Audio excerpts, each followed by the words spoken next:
Hello student, कैसे हैं आप सभी स्टूडेंट। आज की इस वीडियो में मैं आप सभी बच्चों को विनोबा भावे यूनिवर्सिटी में सेमेस्टर थर्ड आप सभी बच्चों का 4 और 6 जुलाई को बेसिकली एसी हिंदी का पेपर है। इसमें सेट 1 हो चाहे सेट 2 हो चाहे सेट 3, इसमें जो भी सवाल आपके पेपर पूछे जाएंगे वो मैं आपको कंप्लीट करवा था। और इसी सीरीज में एक वीडियो हमने डाल दिया था जिसपे 5 या 6 क्वेश्चन डिस्कस कर दिए थे। यहाँ पर जो बच्चे को कुछ इंपॉर्टेंट क्वेश्चन वो भी यहाँ पर डिस्कस हो जाएंगे। तो चलिए वीडियो को शुरू करते हैं। पसंद आए तो लाइक और शेयर करिएगा, चैनल पर नहीं हो सब्सक्राइब कर लीजिएगा। ठीक है, देखिए क्या है।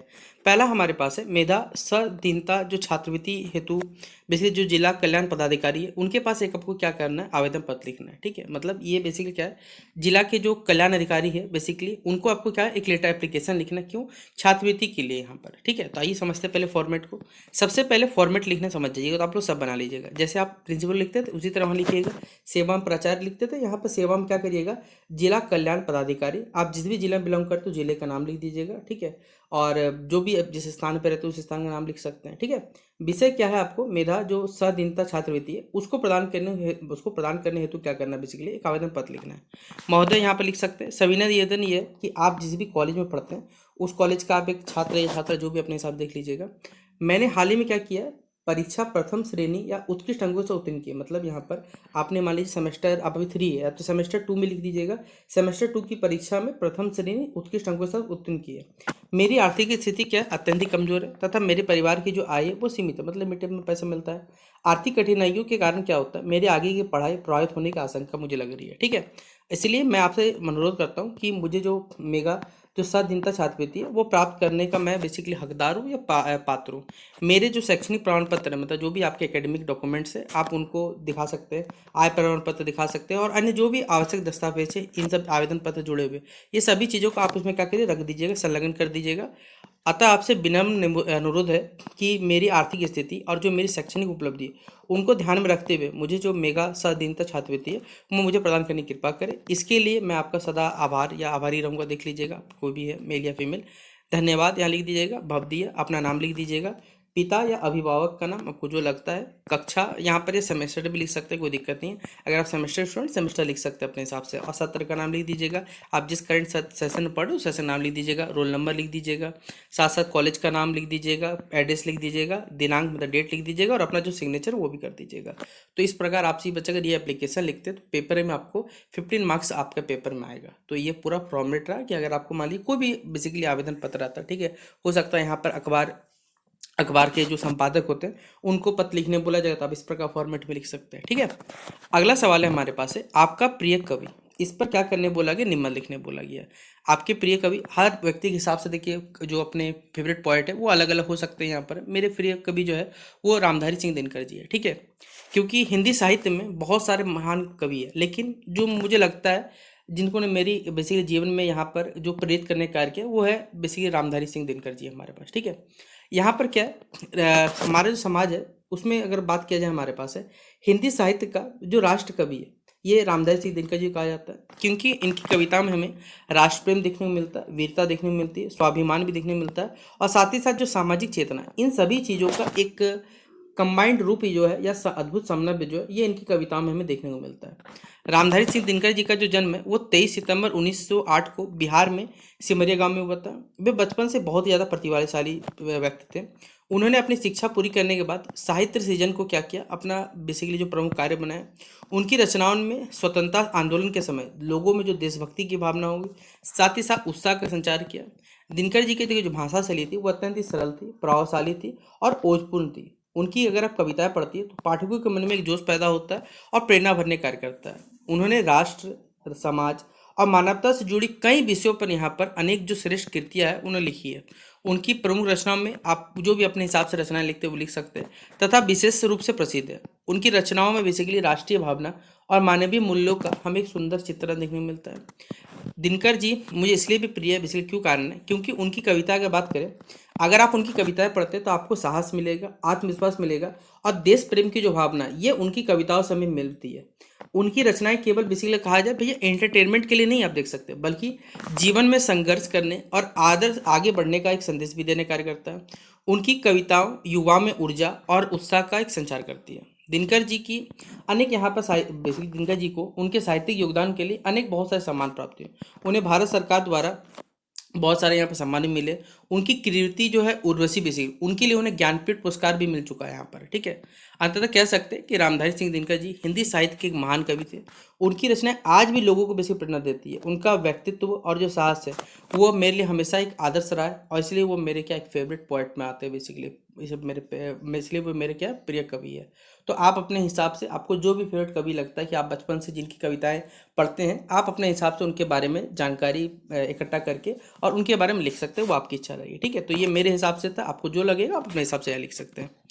अगला सवाल है पुस्तकालय का महत्व, यानी जो लाइब्रेरी है इसका क्या महत्व है, इसका क्या इंपॉर्टेंस है, इसके बारे में आपको एक ऐसे लिखने बोला गया या निम्न लिखने बोला गया, ठीक है। तो आइए चलिए समझते हैं। पुस्तकालय ज्ञान का एक भंडार होता है। यह वह स्थान है बेसिकली जहाँ पर विभिन्न विषय की पुस्तकें अवेलेबल होती है, पत्र पत्रिकाएं अवेलेबल होती है, समाचार पत्र तथा अन्य जो अध्ययन सामग्री है, ये सभी चीज़ें यहाँ पर क्या उपलब्ध होती है। मतलब ये ऐसा स्थान है जहाँ पर आपको अलग अलग किताबें मिलेंगी, पत्र पत्रिकाएं मिलेंगी, समाचार पत्र मिलेंगे तथा विभिन्न प्रकार के जो अध्ययन सामग्री पढ़ने के लिए जो भी चीज़ चाहिए वो यहाँ पर अवेलेबल मिलेगी। पुस्तकालय में विद्यार्थी हो, शिक्षक हो, शोधकर्ता हो गए, सामान्य पाठक, इन सभी चीज़ों के लिए यहाँ पर बताया जा रहा है ये ज्ञान प्राप्ति का एक बहुत ही महत्वपूर्ण साधन रहा है। इसलिए पुस्तकालय को हम लोग क्या कहते हैं, ज्ञान का मंदिर के भी कहा जाता है। हमारे पास ज्ञान का मंदिर पुस्तकालय कहते हैं। पुस्तकालय का महत्व आज से नहीं, प्राचीन काल से ही हमेशा महत्वपूर्ण रहा है। शिक्षा के प्रसार और बेसिकली ज्ञान के संरक्षण में इसकी भूमिका जो है बहुत ही महत्वपूर्ण रही है। पुस्तकालय में उपलब्ध जो पुस्तकें वो हमें विभिन्न विषयों की जानकारी तो देती है, साथ ही साथ ये हमारे ज्ञान को बढ़ावा देती है। यह व्यक्ति के जो बौद्धिक विकास हो गए, उनकी मानसिक स्थिति होगी और जो नैतिक विकास, इन सभी चीज़ों में क्या होता है, ये सहायक होता है। विद्यार्थियों के लिए पुस्तकालय जो है विशेष रूप से क्या उपयोगी है, मतलब जो भी स्टूडेंट्स हैं उनके बहुत, क्योंकि सभी विद्यार्थियों के लिए सभी पुस्तक खरीदना ये संभव तो नहीं हो पाता, इसलिए वो क्या कर सकते हैं, लाइब्रेरी से अपने हिसाब से जो भी आवश्यक वस्तु वो ले सकते हैं और उन्हें पढ़ सकते हैं। प्लस फायदा ये कि लाइब्रेरी में क्या है हमारे पास है, पुस्तकालय में शांत वातावरण रहता है, जिससे एकाग्रता से अगर आप अध्ययन करते हैं तो ये आपका फायदेमंद रहता है। यहाँ छात्रों को पाठ्य पुस्तकों के साथ साथ जो भी मान लीजिए प्रतियोगिता परीक्षाएं, मतलब जो भी कॉम्पिटिटिव एग्जाम्स है और जो सामान्य ज्ञान की जो किताबें वो भी अवेलेबल होती है यहाँ पर।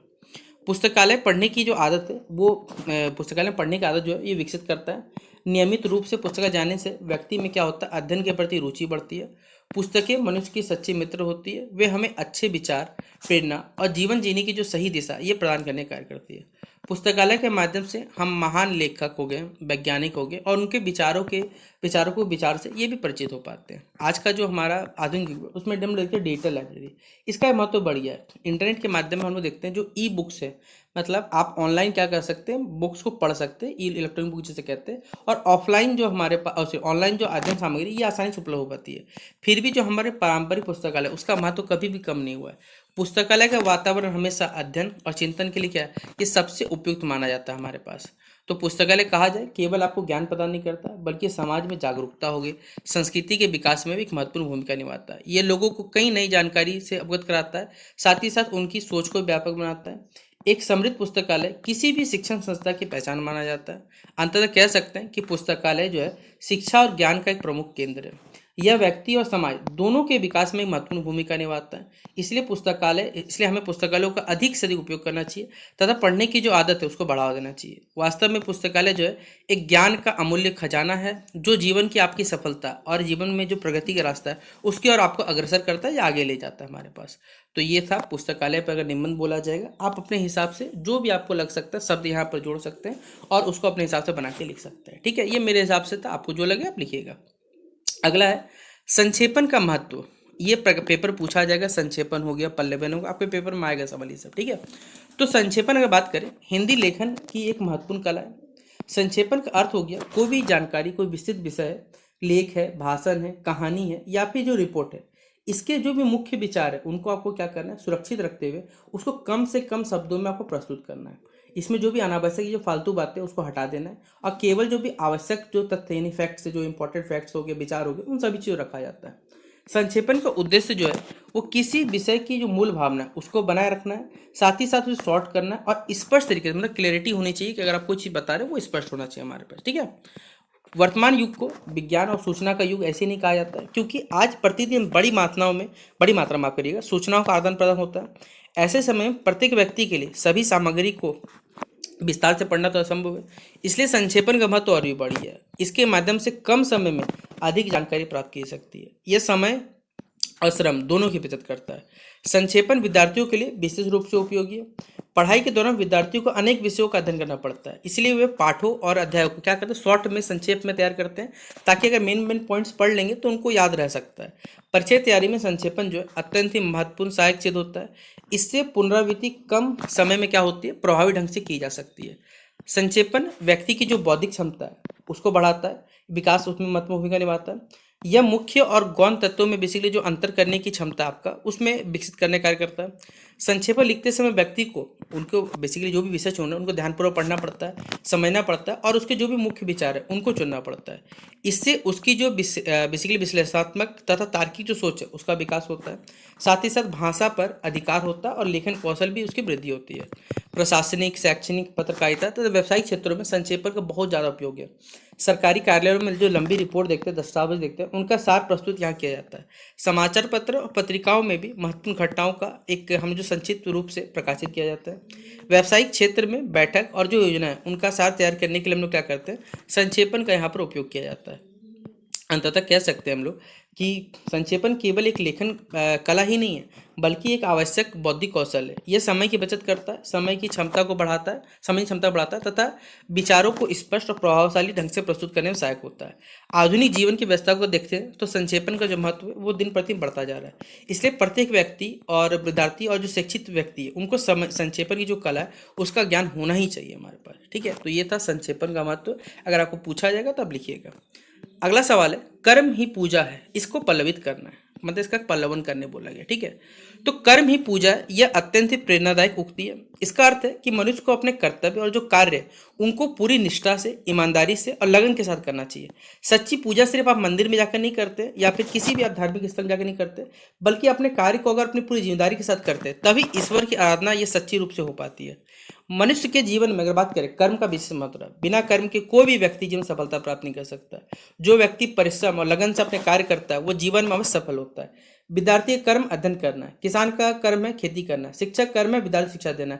जब प्रत्येक व्यक्ति अपने कर्तव्य को क्या करता है, निष्ठा से यहाँ पर पालन करता है या ईमानदारी से पालन करता है, तब समाज और राष्ट्र दोनों का ही विकास होता है। भगवत गीता में कहा गया कर्म को सर्वोपरि माना गया। श्री कृष्ण ने अर्जुन को कर्म करने का उपदेश देते कहा है कि मनुष्य को फल की चिंता किए बिना अपने जीवन में जो कर्तव्य वो निभाने चाहिए। कर्मशील व्यक्ति ही सम्मान और सफलता क्या करता है, प्राप्त करता है, जबकि जो आलसी व्यक्ति होता है उस आलसी जो आलसपन जो है व्यक्ति पतन की ओर ले सकता है। अंततः हम कह सकते हैं कि हमें अपने प्रत्येक कार्य को पूजा के समान यहाँ पर समझ के पूरी तरह निष्ठा और संपन्न विशेष समर्पण के साथ करना चाहिए। यही सफलता, सम्मान और जो सुखी जीवन इसका मूल मंत्र होती है। इसलिए कहा गया है कि कर्म ही क्या है, हमारे पास पूजा है। तो ये था हमारा आज का ये वीडियो, जहाँ पर आप सभी बच्चों को जो भी बच्चे कुछ सारे इंपॉर्टेंट क्वेश्चन थे आप सभी बच्चों को सेट 1, सेट 2 और सेट 3 में जो पूछे जा सकते हैं आप सभी बच्चों को वो हमने बता दिए। इसके बावजूद अगर कुछ क्वेश्चन रहेंगे जो 5 मार्क्स में पूछे जाएंगे और एक्स्ट्रा कुछ इंपॉर्टेंट क्वेश्चन रहेंगे जो इस साल बन सकते हैं, वो भी मैं आपको बच्चों को नेक्स्ट वीडियो में लेकर आऊँगा। तो अभी तक आप सभी बच्चों को लगे कि ये वीडियो आपके लिए हेल्पफुल है, आप इस वीडियो को लाइक और शेयर कर दीजिएगा। वीडियो कैसा लगा कमेंट बॉक्स में बताइएगा और आपको कौन सा सब्जेक्ट पढ़ना है ये जरूर मेंशन करिएगा। ठीक है, तो चलिए मिलते हैं नेक्स्ट वीडियो पे, तब तक के लिए जय हिंद और जय भारत।